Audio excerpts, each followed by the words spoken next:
Assalamualaikum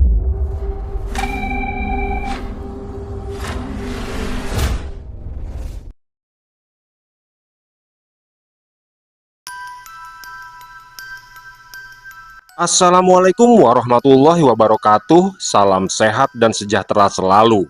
Jumpa lagi bersama saya Untung Prasetyo yang pada episode ini akan membawakan kisah dari lingkaran dendam keluarga Sudiro yang berjudul Kekalahan Mbah Sronggot.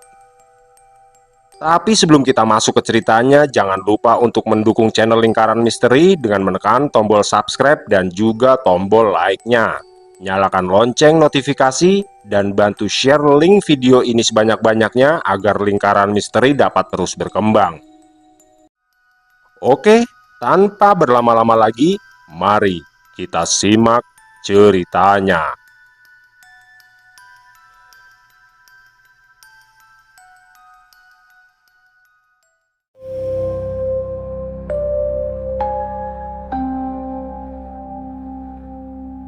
Sejak kematian Pak Lindu, banyak hal-hal kecil yang berubah. Tapi perubahan yang paling nyata terlihat pada Ageng. Lelaki yang dulu dikenal tenang dan memilih diam, kini menyimpan sorot mata yang lebih tajam dan lebih waspada. Dia tidak menjadi pemarah, tapi ada jarak yang jelas antara dirinya dan dunia di sekitarnya, terutama pada Cipto dan juga Mbah Sronggot. Hari-hari berkabung dilewati tanpa banyak kata. Ageng mengurus sawah, kebun dan rumah seperti biasa, namun sikapnya kini tidak lagi ragu. Dan ketika isu tentang warisan kembali berembus, entah dari bisik kerabat atau dari harapan yang masih disimpan Cipto, dia memilih menyikapinya secara terbuka.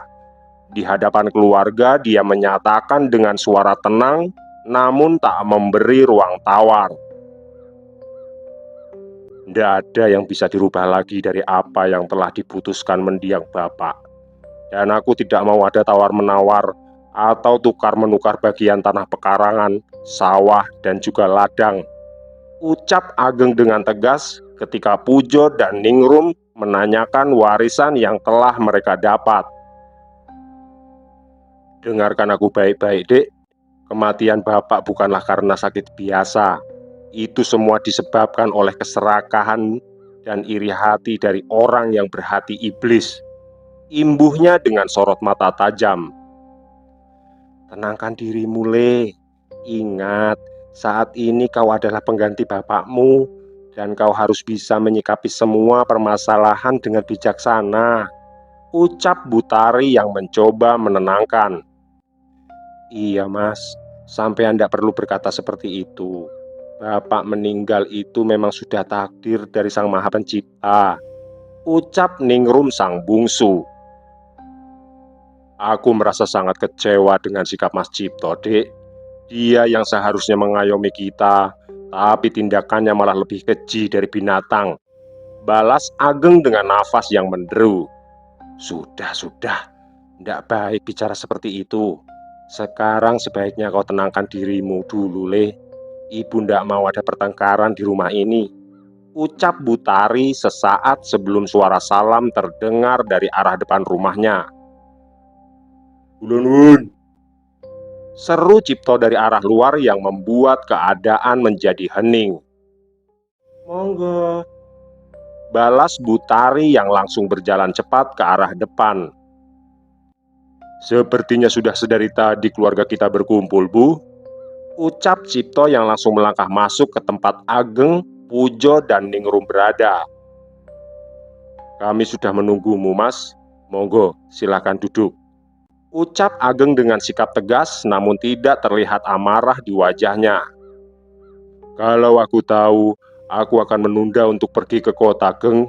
Lagi pula, ada urusan apa kau mengundangku ke sini? Tanya Cipto yang tak kalah tegas. Sudah 40 hari setelah Bapak meninggal, Mas. Dan aku mendengar kabar kalau sampean ingin menukar warisan yang telah dibagikan langsung oleh Bapak malam itu. Oleh sebabnya, aku memintamu datang untuk membicarakannya kembali. Balas Ageng dengan sikap dewasa. Aku memang sempat berpikir untuk menukar tanah pekarangan di selatan balai desa, serta ladang yang ada di dekat ladangnya si Pujo, dengan sawah yang jatuh kepadamu, Geng. Ujar Cipto dengan tenang. Tidak bisa, Mas. Aku tidak akan menukarnya dengan apapun, karena itu adalah amanah yang diberikan langsung oleh Bapak. Dan perlu aku sampaikan juga, jika tidak ada yang boleh menukar warisan yang telah diberikan itu, karena masing-masing sudah mendapatkan jatahnya secara adil. Balas Ageng dengan raut wajah yang berubah dan sorot mata yang tajam. Baiklah kalau begitu, jadi urusan kita sudah selesai. Aku pamit. Ucap Cipto yang langsung berdiri meninggalkan Ageng, Butari, Pujo, dan juga Ningrum. Kepergian Cipto meninggalkan sisa dingin di dalam rumah. Tidak ada kata susulan, tidak pula ada langkah yang dikejar. Ageng hanya berdiri sejenak, menatap pintu yang tertutup kembali. Lalu dia menghembuskan nafas panjang. Amarahnya tidak meledak, tapi mengendap menjadi sesuatu yang lebih berbahaya daripada kemarahan sesaat. Ibu tidak pernah melihatmu seperti ini, Le. Ada apa dengan dirimu dan juga mendiang bapakmu? Tanya Butari dengan raut wajah tegas. Iyo Mas, sebaiknya sampean ceritakan semua di sini, karena kami juga berhak tahu apa yang sebenarnya telah terjadi pada Bapak. Sambung Pujo yang sedari tadi hanya terdiam. Jika yang ingin kalian dengar adalah apa yang sebenarnya terjadi, maka aku akan menceritakannya. Balas Ageng yang langsung menundukkan wajahnya. Ceritakan semuanya, Geng. Ibu yakin adik-adikmu akan mempercayai apa yang kau katakan nanti. Ucap Butari sambil mengusap pundak anaknya itu. Ageng menghela nafas sejenak dan mulai menatap ke arah Ningrum dan Pujo. Setelah itu, dia memejamkan mata, lalu mulai menceritakan apa yang selama ini menimpa dirinya dan keluarga kecilnya. Kematian Bapak disebabkan santet yang dikirim oleh Mbah Seronggot, Bu. Ujar Cipto yang tentunya membuat Butari, Ningrum, dan Pujo tersentak mendengarnya. Dan semua itu berawal dari manusia bernama Cipto. Imbuhnya lagi dengan mata terpejam. Semua itu tidak bisa dibuktikan, Le. Apa yang kau ceritakan ini tidak lebih dari sekedar dongeng semata. Balas Butari dengan tenang. Memang benar, Bu. Semua tidak dapat dibuktikan, tapi memang itulah kenyataannya. Dulu Cipto meminta Mbah Seronggot untuk memisahkanku dari Nuri. Lalu aku pergi ke desa sebelah untuk meminta bantuan dari orang pintar yang bernama Mbah Asmo. Beliau memintaku untuk melakukan puasa mutih selama 3 hari berturut-turut dan dilanjutkan dengan topo pati geni. Setelah itu, semua kembali normal, hingga akhirnya aku bisa mempersunting Nuri. Ujar Ageng menjelaskan awal dari semua permasalahan keluarga itu. Dan sebelum Bapak meninggal, lagi-lagi Cipto meminta Mbah Seronggot untuk mencelakaiku dan juga keluargaku, Bu. Hingga akhirnya kami jatuh sakit dan pindah ke rumah ini walau belum waktunya. Di saat itulah Bapak berusaha menenangkan Cipto dan meminta Mbah Seronggot untuk menghentikan apa yang mereka lakukan terhadap aku dan juga keluargaku. Tapi tidak disangka, mereka malah mengirimi santet yang akhirnya membuat Bapak meninggal dengan cara yang tidak wajar. Imbuh Ageng menjelaskan dengan nada bicara yang tenang. Kurang ajar, gumam Pujo yang amarahnya mulai memuncak. Awakmu tidak perlu marah, Jo. Semua sudah terjadi. Yang penting awakmu, Ningrum, dan juga ibu tahu apa yang sebenarnya terjadi dan siapa di antara kita yang memiliki hati busuk. Ujar Ageng dengan tegas. Dan satu hal yang harus awakmu ingat, Jo. Jika sesuatu hal buruk terjadi padaku, aku titipkan semua warisan Bapak kepadamu untuk kau bagikan kepada anak-anakku nanti. Imbuh Ageng lagi yang membuat suasana terasa mencekam. Keesokan harinya sebelum matahari sepenuhnya naik, Ageng berangkat seorang diri menuju rumah Mbah Asmo. Dia membawa bekal seadanya bukan sebagai tamu, melainkan sebagai seseorang yang datang dengan niat menetap, Entah sebentar, entah lama, rumah Mbah Asmo masih sunyi seperti dulu, sederhana dan terasa terpisah dari hiruk-pikuk dunia. Lelaki tua itu menyambut Ageng dengan pandangan yang seolah telah menebak kedatangannya sejak lama. Tidak ada pertanyaan panjang dan tidak ada keterkejutan. Sejak hari itu, Ageng tidak lagi datang untuk meminta perlindungan, tapi dia datang untuk belajar. Ilmu hitam memang kadang merepotkan, Le. Apalagi perewangan yang dipanggil adalah makhluk berkekuatan besar dan memiliki kesaktian tinggi. Oleh sebab itu, saat ini sebaiknya kita mempertebal pagar perlindungan dengan doa dan laku topo. Ujar Mbah Asmo menjelaskan. Apakah sampean tidak punya perewangan, Mbah? Tanya Ageng dengan polosnya. Aku ini ingin hidup bebas dan mati dengan tenang, Le. Maka dari itu, aku memutuskan untuk tidak mencari makhluk gaib sebagai perewangan. Balas Mbah Asmo sambil tersenyum. Jadi, kekuatan dan ilmu-ilmu sampean berasal dari mana, Mbah? Tanya Ageng penasaran. Satu hal yang harus kau ingat, Le. Kekuatan sejati itu berasal dari Sang Maha Pencipta, bukan dari makhluk-makhluknya. Maka dari itu, kita harus melatih batin dengan berbagai macam cara. Dan ketika mata batin kita terbuka, kita akan dapat menghindari apa yang tidak diperlukan. Dan jika musuh masih menghampiri, kita bisa memilih untuk menghindar daripada bertarung. Balas Mbah Asmo menjelaskan. Lalu apakah orang seperti Mbah Sronggot dapat dilawan dengan cara seperti itu, Mbah? Tanyanya lagi yang semakin penasaran. Itu semua tergantung niatmu, Le. Walau kau tidak memiliki perewangan, tapi ketika energi murni yang ada di dalam tubuhmu telah bangkit dan mata batinmu telah terbuka sempurna, maka kau bisa melawan ilmu hitam apapun, baik itu makhluk perewangan atau ajian-ajian sakti yang didapat dengan tumbal nyawa. Balas Mbah Asmo menjelaskan. Sejak hari itu hidup Ageng terbagi menjadi dua jalur yang berjalan beriringan. Pagi hingga sore dia tetap berada di desanya, mengurus sawah peninggalan Pak Lindu, membantu Nuri istrinya dan juga Butari, serta memastikan Pujo dan Ningrum tidak kekurangan apapun. Dia hadir sebagai anak sulung yang memikul tanggung jawab keluarga.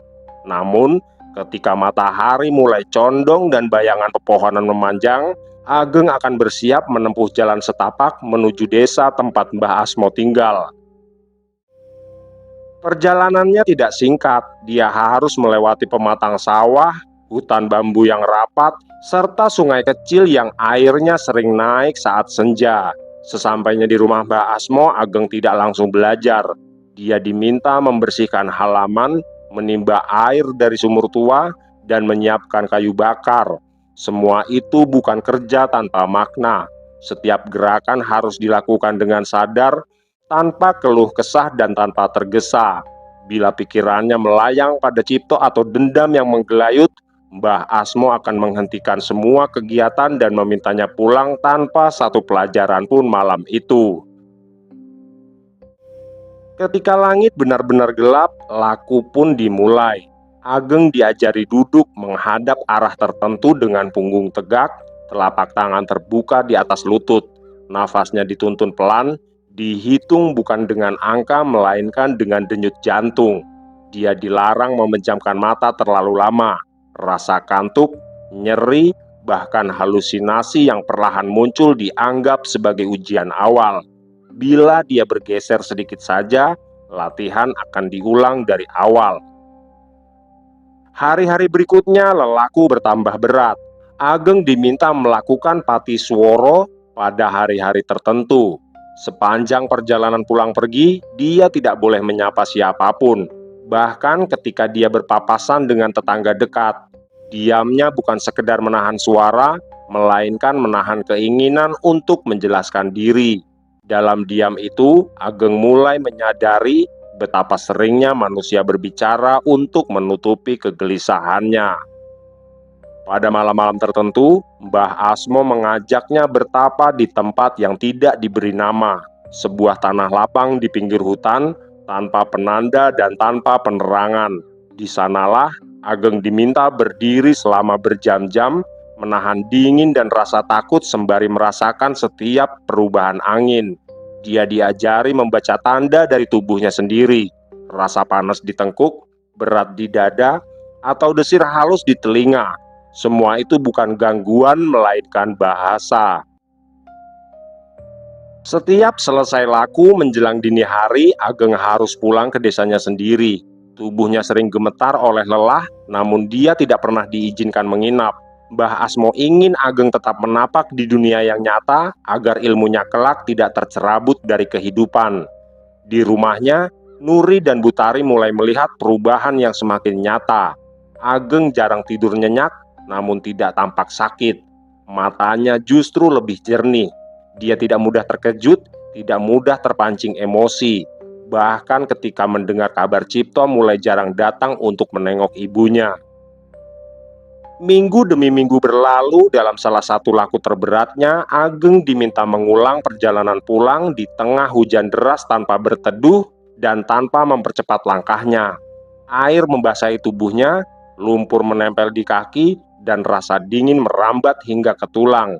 Di sanalah, di antara hujan dan gelap, Ageng akhirnya memahami inti dari semua ajaran Mbah Asmo, bahwa kekuatan bukan tentang melawan badai, melainkan tetap berdiri tanpa kehilangan arah saat badai datang. Tapi Mbah Asmo juga tahu, waktu mereka tidak panjang. Di balik setiap laku yang diajarkan, tersimpan kesadaran bahwa bayangan Mbah Sronggot semakin mendekat. Ilmu yang ditanamkan pada Ageng bukan untuk menang hari ini atau esok, melainkan untuk bertahan saat sang guru tak lagi bisa berdiri di sisinya. Dan tanpa Ageng sadari, setiap langkah pulang perginya itu bukan hanya mendekatkannya pada kekuatan, tapi juga pada sebuah perpisahan yang tak terelakkan. Perpisahan yang kelak akan memaksanya melanjutkan jalan ini seorang diri. Hingga pada suatu malam di mana jarak antara dua dunia menipis tanpa tanda, di kediaman Mbah Asmo udara berhenti bergerak, seolah nafas alam ditahan oleh sesuatu yang tengah bersiap meledak. Api lampu minyak di sudut ruangan tidak padam, tapi nyalanya memanjang tak wajar dan bergetar seperti terseret arus yang tak terlihat. Mbah Asmo duduk bersila di tengah ruangan dengan punggung yang tegak. Kedua telapak tangannya terbuka di atas lutut, nafasnya teratur, masuk dan keluar dalam hitungan yang tidak lagi mengikuti waktu manusia. Dia tahu malam itu bukan malam untuk menghindar. Dan tekanan pertama datang tanpa bentuk, bukan suara, bukan pula bayangan, melainkan dorongan berat yang menghantam kesadarannya, serta memaksa energi di dalam tubuhnya bergetar.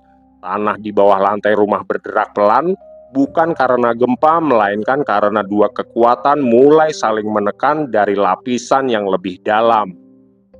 Dari kejauhan, energi Mbah Sronggot datang seperti arus gelap yang dipadatkan.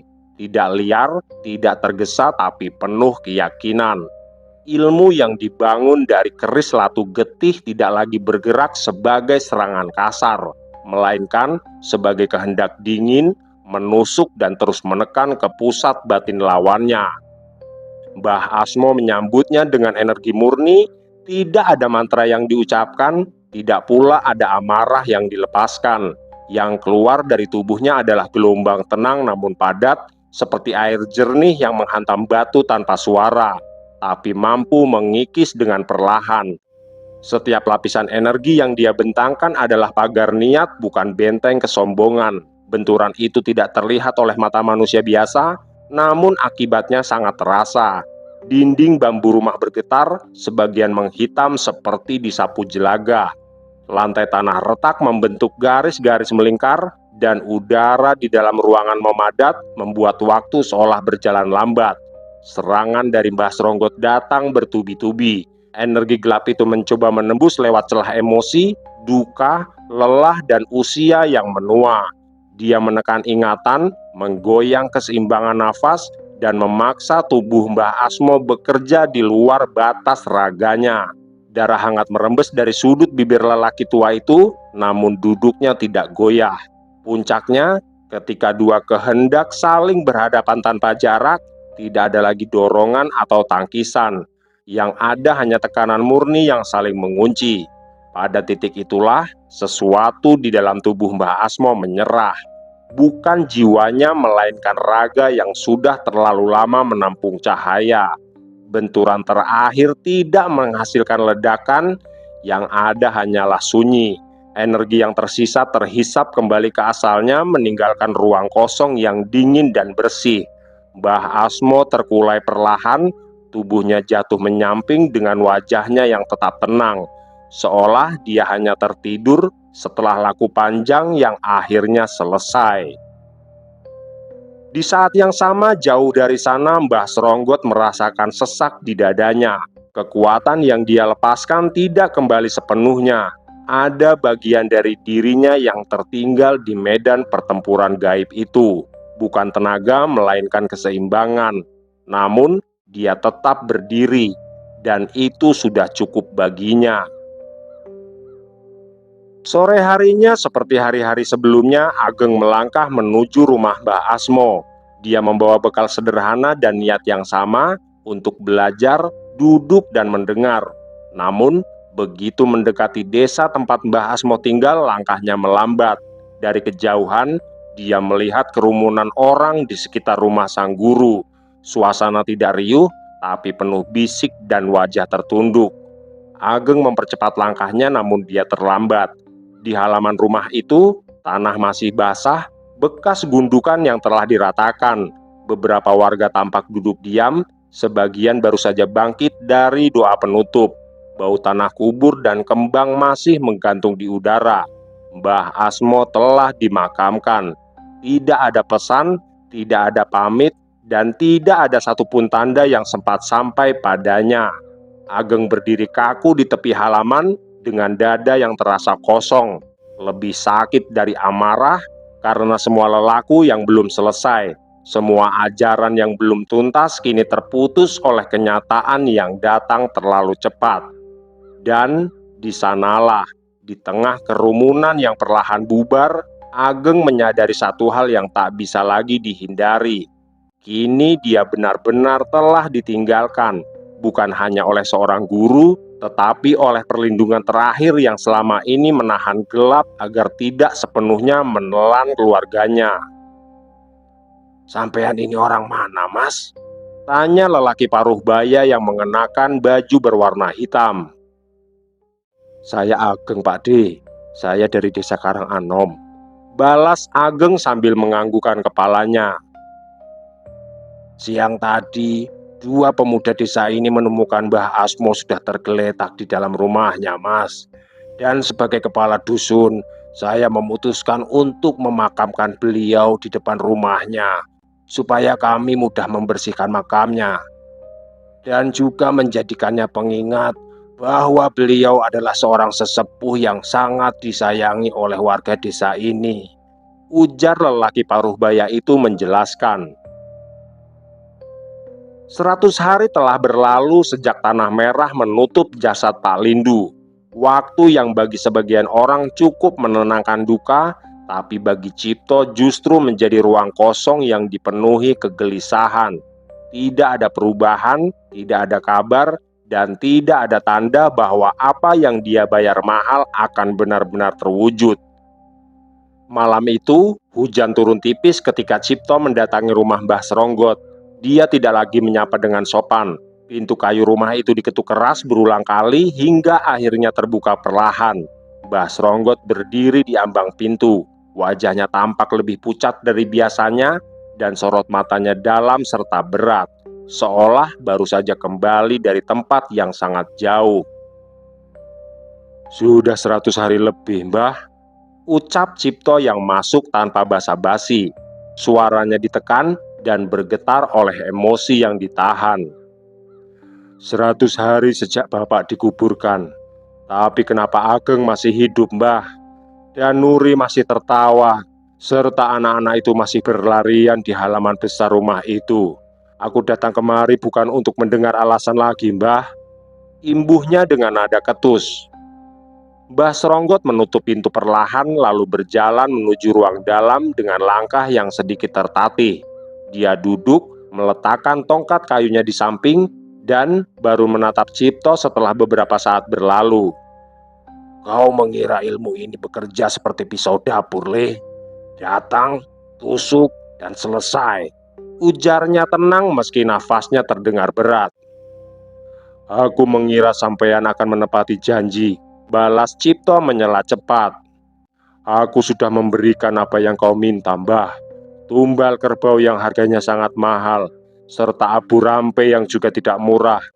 Tanah pekarangan sudah aku berikan, dan bahkan aku menutup mata ketika bapak sendiri jatuh sakit dan mati. Tapi sekarang, sampean malah diam saja, Mbah. Imbuhnya lagi sambil menghela nafas panjang. Mbah Seronggot tidak langsung menjawab, dia hanya tersenyum tipis yang kali ini tidak hangat, melainkan penuh kelelahan. Diam bukan berarti tidak bergerak, Le. Ujarnya dengan tenang. Jangan pernah mempermainkan aku, Mbah. Aku datang ke sini bukan sebagai anak yang meminta dibimbing, tapi aku datang sebagai orang yang menagih hasil. Timpal Cipto dengan tegas. Setelah itu ruangan menjadi sunyi, lampu minyak bergoyang kecil, bayang-bayang mereka menari pada dinding kayu tua. Mbah Seronggot lalu mengangkat wajahnya dan menatap Cipto dengan tatapan tajam. Kau tahu kenapa aku belum menyentuh Ageng?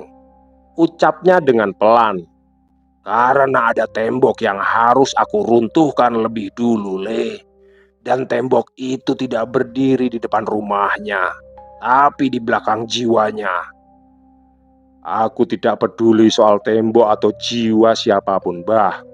Yang aku tahu, orang tua bernama Asmo itu sudah terlalu lama menjadi duri. Balas Cipto yang mulai terdengar tenang. Mbah Seronggot tertawa lirih, suara tawanya serak dan pendek. Terlambat kau menyebut namanya, Le. Karena beberapa malam lalu aku menemuinya. Bukan di dunia yang kau kenal, tapi di sebuah tempat di mana niat dan tenaga saling bertabrakan. Dia melawan dengan seluruh kekuatan murninya, tapi dia kalah, Le. Ujar Mbah Seronggot yang membuat Cipto tersentak. Dia tidak mati di tanganku secara kasar, tapi tubuhnya menyerah setelah jiwanya dipukul mundur. Dan pagi setelahnya, dia tidak lagi bernyawa. Apakah kau tidak mendengar sendiri kabarnya, Le? Imbuh Mbah Seronggot dengan nada yang meninggi. Cipto perlahan duduk kembali, dadanya berdenyut antara lega dan tidak percaya. Jadi selama ini, sampean sebenarnya sudah bergerak ya, Mbah? Kalau begitu maafkan atas sikapku tadi, Mbah. Balas Cipto sambil menundukkan wajahnya. Ilmu sejati tidak butuh penonton, Le. Dan sekarang, orang yang melindungi Ageng sudah tidak ada lagi. Ujar Mbah Seronggot dengan suara dalam. Kalau begitu, kenapa sampean tidak segera menghabisi Ageng, Mbah? Tanya Cipto penasaran. Adikmu itu bukan bocah yang berdiri tanpa bekal. Sebelum mati, Asmo sudah menanamkan sesuatu padanya. Dan itu harus kuhancurkan sekaligus. Jawab Mbah Seronggot sambil menggeser kain penutup dari keris latu getih, yang membuat udara di ruangan langsung terasa berat, seolah ada sesuatu yang mengintai dari balik bilah keris itu. Cipto mengangguk pelan, kini suaranya lebih rendah ketika berkata, Aku ndak ingin sampean gagal, Mbah. Aku ingin semua ini selesai secepatnya. Pinta Cipto dengan tegas. Sabarlah sedikit lagi, Le. Setelah ini, tidak akan ada lagi yang bisa kau sebut keluarga di seberang sana. Balas Mbah Seronggot menatapnya lama, lalu tersenyum tipis. Di sisi lain, Ageng yang kini tahu jika dirinya benar-benar sendirian, telah mempersiapkan segala sesuatunya sebelum niat jahat Mbah Seronggot dan Cipto menyambanginya dalam bentuk energi gelap. Dia tidak lagi mengandalkan firasat semata, melainkan laku dan tata cara yang selama ini ditanamkan Mbah Asmo dengan disiplin keras. Di setiap sudut rumah, Ageng menata benda-benda yang dianggap mampu menjadi pagar batin, bukan sebagai jimat semata, melainkan sebagai penanda niat dan arah energi. Dia menggantungkan raja sederhana, menanam garam dan abu di tempat tertentu, di batas halaman atau di tempat lainnya, serta menata air di wadah-wadah kecil yang dibiarkan tenang tanpa tersentuh. Dia juga meminta Nuri dan ketiga anaknya, serta Butari untuk tidur di lantai tanpa dipan atau tanpa alas yang tinggi. Bukan karena takut, tapi karena dia memahami satu hal yang pernah ditekankan oleh Mbah Asmo. Jika energi gelap paling mudah menyusup pada jarak yang menggantung antara tanah dan tubuh. Dan malam itu, mereka menuruti permintaan Ageng tanpa ada keraguan. Wajah Nuri terlihat cemas, tapi dia memilih percaya. Butari hanya mengangguk pelan seolah pasrah pada jalan yang tak lagi bisa ditarik mundur. "Kenapa kita tidur di bawah, Pak?" tanya Sudiro kecil yang usianya kala itu masih 7 tahun. "Untuk menghindari orang yang ingin berbuat jahat pada keluarga kita, Diro," balas Ageng menjelaskan. "Memangnya siapa yang mau berbuat jahat kepada kita, Pak?" tanya anak sulung dari 3 bersaudara itu. "Suatu saat nanti, kamu akan mengerti, Le. Tapi untuk saat ini, sebaiknya kamu tidak perlu tahu siapa orang itu," balas Ageng sambil mengusap kepala Sudiro. Ketika malam benar-benar menutup desa, suasana di sekitar rumah Ageng berubah perlahan. Tidak ada angin, tidak ada suara serangga.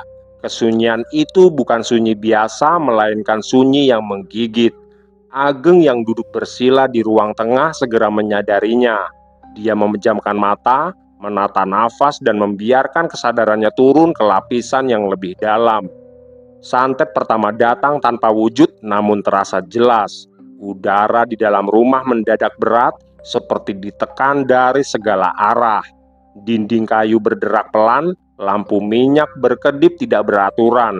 Dari arah luar terdengar suara lirih seperti gesekan sesuatu yang basah di tanah, merayap, mengitari rumah, dan mencari celah untuk masuk.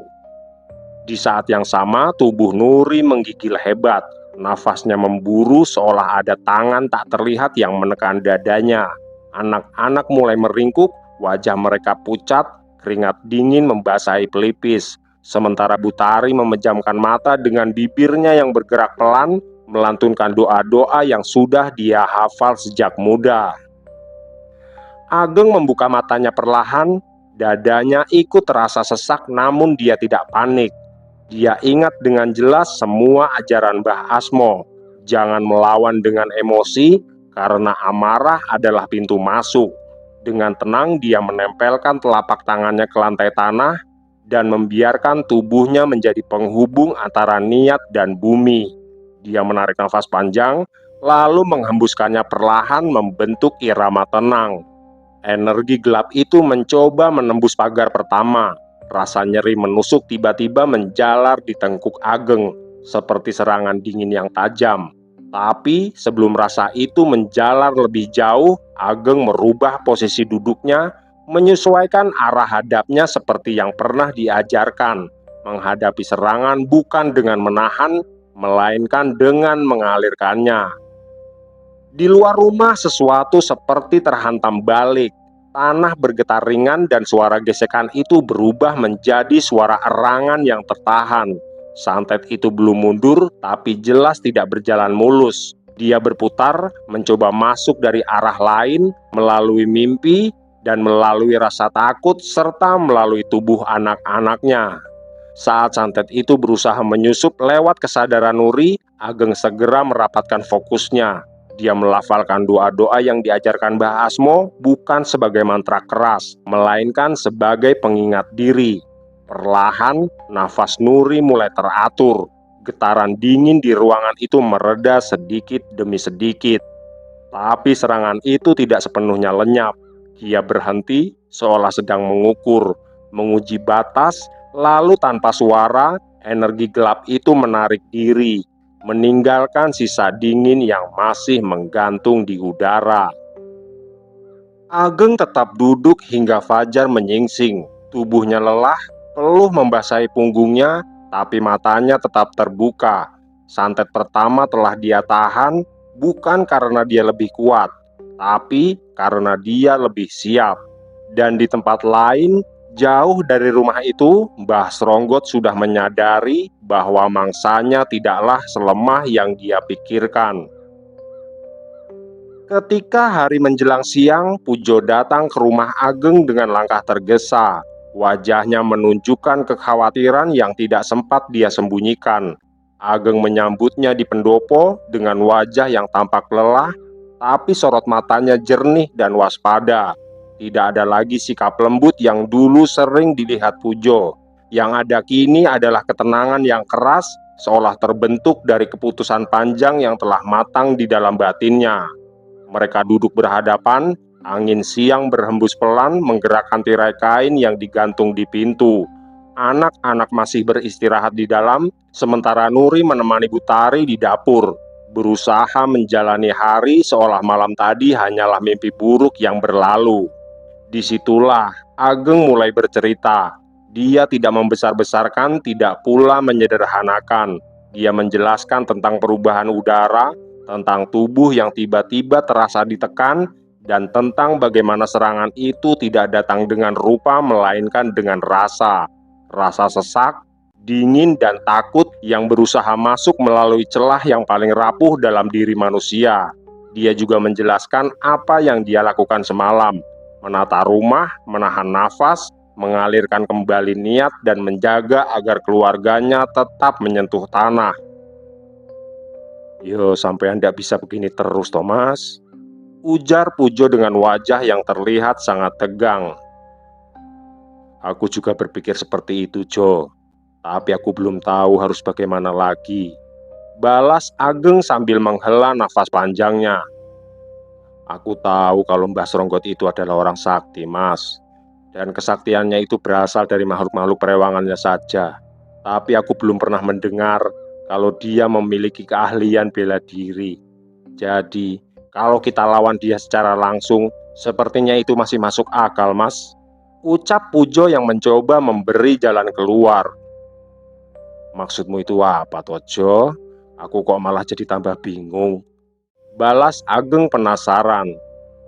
"Ya, kita datangi saja rumah dukun tua itu, Mas, dan kita paksa dia untuk menghentikan semua ini," ujar Pujo menjelaskan. Tapi belum sempat memberikan tanggapannya, tiba-tiba Ageng dan Pujo dikejutkan dengan suara teriakan Butari dari dalam rumahnya. Dan tanpa pikir panjang, keduanya langsung berlari ke arah sumber suara itu untuk memastikan apa yang sedang terjadi. Ageng dan Pujo menerobos masuk ke dalam rumah hampir bersamaan. Langkah mereka berhenti di ambang kamar pintu Butari. Di sana, Butari berdiri kaku di dekat lemari dengan punggung yang menempel ke dinding. Wajahnya pucat pasi, matanya terbelalak, dan nafasnya putus-putus seperti habis ditarik dari dasar sumur. Tangannya gemetar sambil menunjuk ke arah sudut kamar. Ageng mengikuti arah telunjuk itu, tapi dia tidak melihat apapun di sana. "Cepat bawa ibu ke ruang tamu, Jo," pinta Ageng dengan tenang. Tanpa ragu, Pujo pun langsung menuntun Butari keluar dari dalam kamarnya, sedangkan Ageng masih memeriksa seluruh ruangan dengan penuh kewaspadaan. Dan beberapa saat setelah Pujo serta Butari keluar, Ageng melihat sesuatu yang janggal di sudut ruangan. Tepat di bawah balok atap yang menghitam oleh usia, di sana ada bayangan yang tampak menggumpal dan tidak wajar. Dari gumpalan itu perlahan muncul sosok makhluk bertubuh pendek, hampir seperti anak kecil yang bentuknya mengerikan. Punggungnya bungkuk, kakinya pendek dan bengkok, daun telinganya lebar menjuntai, bergerak-gerak seperti mengendus ketakutan. Mulutnya terbuka lebar, menampakkan barisan gigi-gigi tajam yang rapat dan berwarna kusam. Senyumnya terlihat mengerikan, yang memperlihatkan niat untuk menerkam, Matanya kecil dan cekung menatap Ageng tanpa berkedip, seolah sedang menunggu satu langkah saja untuk menerjang. Namun Ageng tetap tenang. Dia melangkah mendekat dan berdiri tepat di hadapan makhluk itu. Dia mengingat ajaran Mbah Asmo untuk tidak melawan dengan amarah dan tidak memberi ruang pada rasa takut, karena ketakutan adalah pintu yang menciptakan kelemahan. Udara di dalam kamar mendadak berat, dingin merayap dari lantai membuat kulit terasa ditusuk jarum halus. Makhluk itu mendesis pelan, kepalanya miring sedikit seolah heran melihat manusia yang tidak mundur. Ageng memejamkan mata sesaat. Dalam diam itu dia menegakkan niatnya, menarik kesadaran ke pusat dada lalu menurunkannya ke telapak kaki. Dia tidak mengusir, tidak pula menantang, tapi dia menutup ruang. Makhluk itu bergerak tiba-tiba, tubuhnya melesat cepat, bayangannya memanjang ke dinding. Tapi sebelum jaraknya cukup dekat, Ageng menghentakkan tumitnya ke lantai. Hentakan itu tidak keras, tapi terasa dalam seperti memukul dari dasar tanah. Udara di depan Ageng seolah mengeras dan makhluk itu terlempar ke belakang, membentur dinding dengan suara berat yang tidak sepenuhnya terdengar oleh telinga. Tubuhnya bergetar hebat, wujudnya mulai kabur, seperti asap yang dipaksa bertahan dalam bentuk kasar. Dia mendesis marah, giginya beradu lalu perlahan menyusut. Bayangannya ditarik kembali ke sudut ruangan, menyatu dengan gelap hingga lenyap seolah tak pernah ada. "Sampai kapan kita akan seperti ini terus, Geng?" tanya Butari sambil terisak. "Kamu harus secepatnya bertindak, Le. Cari orang yang bisa melawan perbuatan jahat ini," imbuh Butari yang terasa menekan dada Ageng dan Pujo. "Iya, Bu. Hari ini juga aku akan ke desa Dadap untuk menemui seseorang yang mengerti masalah seperti ini," balas Ageng yang membuat Butari lega. "Ibu yang sabar ya. Aku yang akan menemani Mas Ageng," imbuh Pujo sambil menatap ke arah Ageng. Setelah keadaan tenang, Ageng dan Pujo kembali ke pendopo rumah besar itu, sedangkan Butari masih berada di ruang tengah bersama Nuri dan anak-anaknya. "Menurutmu apa yang harus kita lakukan, Jo?" tanya Ageng sambil menatap ke arah adik lelakinya itu. "Kita musnahkan saja rumah dukun sialan itu, Mas," balas Pujo dengan datar. "Itu ndak mudah, Jo. Walaupun Mbah Sronggo tidak memiliki ilmu-ilmu bela diri, tapi rumahnya pasti dijaga oleh makhluk-makhluk gaib," balas Ageng menjelaskan. "Apakah sampai tidak bisa melawan makhluk-makhluk gaib di sana, Thomas?" tanya Pujo penasaran. "Aku sendiri tidak tahu, Jo, karena aku belum pernah melakukan itu," balas Ageng dengan suara rendah. "Kalau sampean bisa menghadapi makhluk-makhluk penjaganya, biar aku, Mas, yang membakar rumah dukun sialan itu," ucap Pujo lagi yang sepertinya sudah kehilangan kesabarannya. Ageng terdiam cukup lama setelah ucapan Pujo itu. Dadanya terasa sesak, bukan hanya oleh ancaman yang datang silih berganti, tapi oleh kenyataan bahwa jalan yang dulu dia hindari kini berdiri tepat di hadapannya. Dia menunduk, mengepalkan tangan perlahan lalu melepaskannya kembali, seperti sedang menahan sesuatu agar tidak meledak. "Aku tahu cara melemahkan dukun sialan itu, Jo," ucap Ageng sambil menganggukkan kepalanya. "Tapi sebelum kita mendatangi Mbah Sronggot, ada satu orang yang harus kita temui lebih dulu, Jo," imbuhnya lagi sambil mengepalkan tangannya. "Karena dia juga harus tahu apa yang sudah dia lepaskan pada keluarga ini, dan dia harus menghentikannya.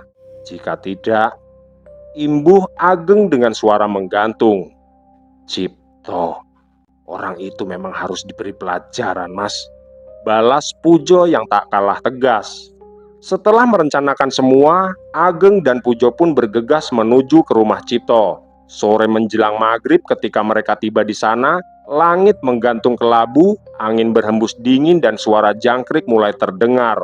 Rumah itu tampak sepi tapi cahaya lampu minyak terlihat dari luar. Tanpa basa-basi, Ageng mengetuk pintu rumah dengan keras sambil terus memanggil nama saudara tertuanya itu. Tidak lama berselang, Cipto muncul di ambang pintu dengan wajah masam. Begitu melihat Ageng dan Pujo berdiri berdampingan dengan wajah yang terlihat murka. Wah, wah, wah, wah, wah. Aku kira siapa, Jo? Ternyata anak-anak kesayangannya Pak Lindu, ucap Cipto dengan nada sinis. Mau apa kalian datang ke rumahku, ha? Tanya Cipto dengan sorot mata tajam. Aku mau memperingatkan sampean, Mas. Hentikan apa yang sudah sampean dan Mbah Sronggot lakukan kepada keluargaku. Balas Ageng yang tak kalah tegas. Aku akan menghentikan semua dan membiarkan keluargamu hidup dengan tenang, Geng. Tapi ada satu syaratnya, yaitu kau harus pergi meninggalkan desa ini, ujar Cipto yang membuat Ageng dan Pujo merasa semakin kesal.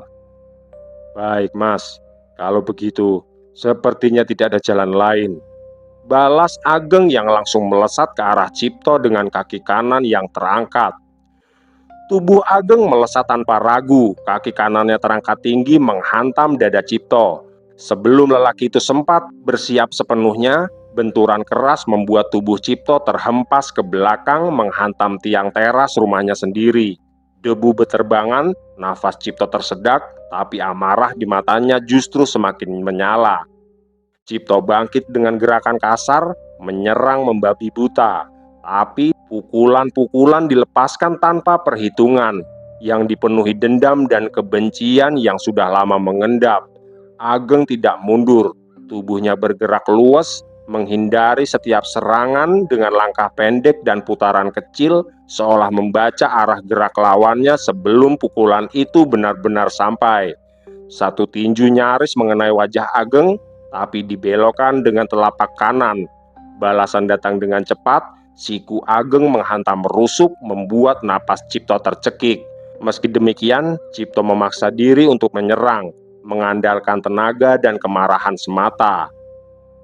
Pujo berdiri beberapa langkah di belakang, jantungnya berdegup keras, dia melihat jelas perbedaan keduanya. Cipto bertarung dengan emosi sementara Ageng bertarung dengan penuh kendali. Ageng memutar tubuhnya menjebak langkah Cipto yang mulai berat. Ketika kaki kiri Cipto terangkat untuk menendang, Ageng menangkapnya di udara. Dalam satu gerakan tegas, dia memutar poros kaki itu berlawanan arah, lalu menghantamkan tumitnya ke tanah dengan tenaga penuh. Suara retakan terdengar jelas dan sangat mengerikan. Tubuh Cipto ambruk seketika, kakinya tertekuk pada sudut yang tak wajar. Tulangnya terasa bergeser di bawah kulit.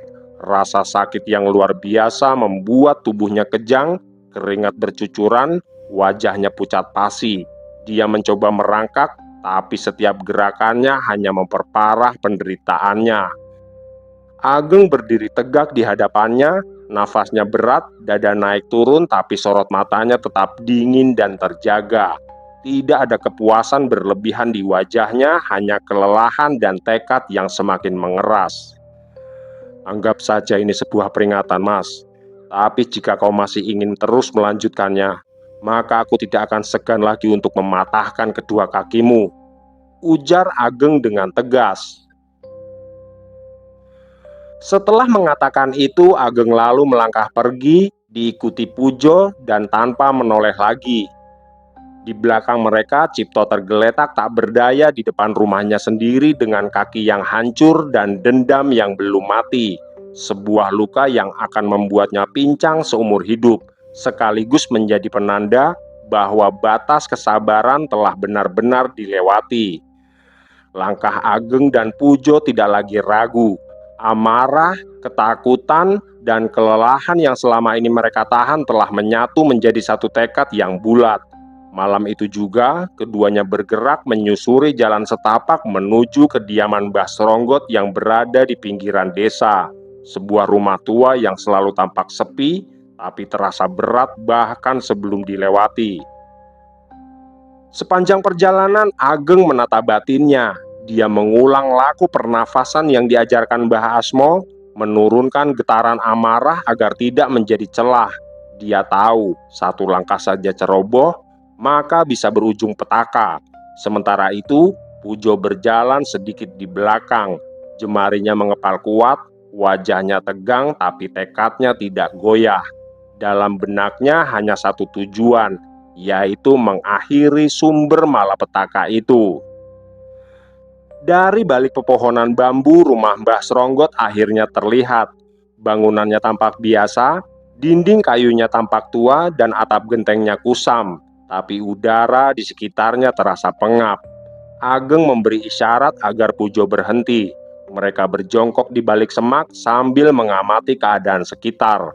Tidak ada orang lain, tidak ada lampu menyala, tapi Ageng bisa merasakan sesuatu bergerak, mengintai dari balik kegelapan. Malam itu, rencana mereka sangat sederhana, tapi juga beresiko besar. Ageng akan berjalan terang-terangan di depan rumah, memancing Mbah Sronggot keluar. Dia tahu lelaki tua itu tidak akan membiarkan siapapun menantang di wilayahnya sendiri.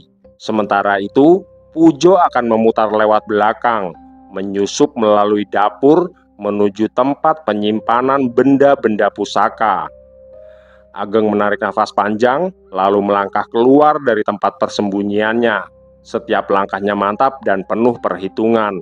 Begitu kakinya menginjak di tanah halaman rumah Mbah Sronggot, udara terasa berubah. Angin berhembus aneh, daun-daun kering berputar pelan seolah menyambut kehadirannya. Di saat yang sama, Pujo bergerak memutar. Tubuhnya menunduk, menyusuri sisi rumah yang gelap. Dia menahan nafas saat melewati sudut-sudut yang terasa dingin menusuk. Tempat di mana bayangan terasa lebih pekat dari seharusnya. Beberapa kali bulu kuduknya meremang, seakan ada mata yang mengawasinya dari jarak yang sangat dekat. Di depan rumah itu, Ageng berhenti tepat di halaman tengah. Dia berdiri tegak, kedua kakinya menapak kuat seolah menyatu dengan bumi. Matanya terpejam perlahan, bukan untuk menutup diri dari dunia, melainkan untuk membuka mata batin yang selama ini ditempa oleh laku panjang bersama Mbah Asmo. Nafasnya diatur pelan dan dalam, mengalir dari perut ke dada, lalu dilepaskan perlahan melalui mulut. Di setiap hembusan dia melafalkan doa-doa perlindungan yang telah dikuasainya. Doa yang tidak hanya dirapalkan oleh lidah tapi juga ditanamkan di dalam niat. Udara di sekelilingnya berubah, angin yang semula nyaris tak terasa mendadak berputar rendah membawa bau anyir. Bulu kuduk Ageng meremang, pertanda ada sesuatu yang mulai terusik. Dia merasakan getaran halus yang menekan dada, seakan ada kekuatan tak terlihat yang mencoba menguji keteguhan batinnya. Tapi Ageng tidak mundur. Dia justru memperkuat pijakannya dan meneguhkan niat bahwa dia datang bukan sebagai mangsa, melainkan sebagai penantang. Setelah doa-doa itu selesai dilantunkan, Ageng kembali membuka matanya. Dan dengan suara lantang yang menggema di halaman sunyi itu, dia memanggil-manggil nama Mbah Sronggot berulang kali. Suaranya tidak sekedar memecah kesunyian malam, melainkan membawa getaran niat yang menghantam lapisan-lapisan gaib dari penjaga rumah tersebut. Tanah di sekitarnya terasa semakin bergetar, dan dari sudut pandang mata batinnya Ageng melihat bayangan-bayangan samar yang bergerak gelisah, seolah para penjaga tak kasat mata mulai resah oleh keberaniannya. Pada saat yang sama, di sisi belakang rumah, Pujo telah sampai di pintu kayu kecil yang tersembunyi di balik semak dan tumpukan kayu bakar. Pintu itu tampak rapuh, warnanya mengelupas dimakan usia dan lembab malam. Pujo berhenti sejenak, menahan nafas, dan menajamkan pendengarannya. Jantungnya berdegup keras, berdentam di telinganya sendiri, tapi dia memaksa diri untuk tetap tenang. Dengan tangan yang sedikit bergetar, Pujo menyentuh gagang pintu rumah itu. Dia mendorongnya perlahan dan nyaris tanpa suara. Tapi engsel pintu yang sudah lama tidak digerakkan tetap berderit. Suaranya terdengar pelan tapi menusuk, seakan menjadi isyarat bagi sesuatu di dalam rumah bahwa ada penyusup yang berani melangkah masuk. Sekejap setelah suara itu terdengar, Pujo merasakan hawa berat yang menyelimuti punggungnya. Seperti ada nafas asing yang sangat dekat dan mengintai dari balik kegelapan pintu. Tapi dia tidak menarik kembali tangannya. Dengan tekad yang sama kerasnya dengan Ageng di depan rumah, Pujo melangkah masuk, membiarkan pintu kayu itu terbuka sedikit di belakangnya. Sementara itu, Mbah Sronggot yang terusik oleh teriakan lantang yang memanggil-manggil namanya, merasakan amarahnya mendidih seketika. Dia melangkah keluar dari dalam rumah dengan wajah murka. Rahangnya mengeras dan sorot matanya menyala gelap, seolah menyimpan bara yang siap dilepaskan. Tongkat kayu yang biasanya tak lepas dari genggamannya ditinggalkan begitu saja di sudut rumah, terabaikan oleh gejolak emosi yang menguasai dirinya. Langkahnya berat tapi mantap, dan setiap pijakan kakinya seakan membawa tekanan gaib yang membuat udara di sekitarnya terasa semakin pengap. "Kurang ajar, apa kau tidak punya sopan santun?"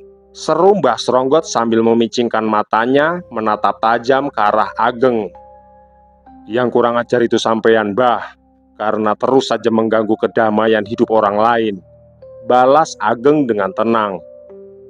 "Oh, kau rupanya, Geng. Aku pikir orang gila yang tersesat ke rumahku," ucap Mbah Sronggot sambil terus berjalan mendekat ke arah Ageng.